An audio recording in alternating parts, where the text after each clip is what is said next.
হ্যাঁ জনি, আচ্ছা আমাদের কিন্তু কনফিউশন হতে পারে যে এই যে থিন লাইন একটা রিম চলে গেছে, তাই না?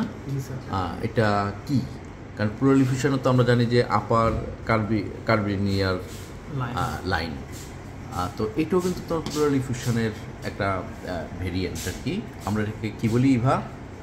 এই যে থিন লাইন উপরে চলে গেলে সেটা হ্যাঁ ল্যামেলার প্লুরাল ইফিউশন বলি। তাহলে this is one short of pleural effusion. তো আমরা যদি অলওয়েজ আপার কার্ভিনিয়ার বর্ডারের জন্য ওয়েট করি তাহলে কিন্তু এই ইফিউশনটা মিস হয়ে যাবে।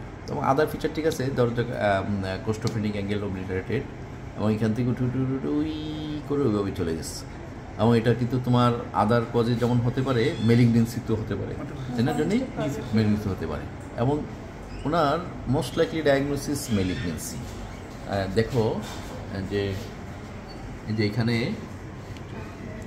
এখানে তোমার একটা যে অপাসিটিটা ছিল এটা খুব সাডেন এক্সপান্ড করছে।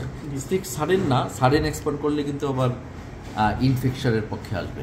মানে ওভার টাইম তোমার এক্সপান্ড করেছে, খুব রেপিড এক্সপান্ড করলে কিন্তু আবার ইনফেকশন ডাবলিং টাইম যেটা আমরা বলি, যে খুব রেপিড হলে ইনফেকশন, খুব স্লো হলে বিনাইল লিশন, মাঝামাঝি হলে তোমার ক্যান্সার বা মেলিগনেন্সি।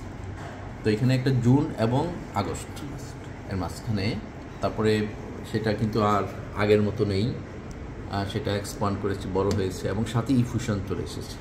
আমাদের ডিফারেন্সিয়াল ডায়াগনোসিস টিউবারকুলোসিস হতে পারে, মেলিগনেন্সি হতে পারে। এবং ওনার স্পাইনাল মেটাস্টেসিস চিন্তা করা হচ্ছে maybe this is the primary. Where is the primary? তোমাকে প্রাইমারি খুঁজতে হবে। এখন যদি তুমি যেটা বলো যে আমরা ফ্লুইড স্টাডি করতে পারো, কিন্তু এখানেও মেটাস্টেসিস আসবে। অলরেডি তো স্পাইনাল মেটাস্টেসিস আছে, আরেকটা মেটাস্টেসিস ডায়াগনোসিস করে খুব বেশি ভ্যালু অ্যাড করবে না।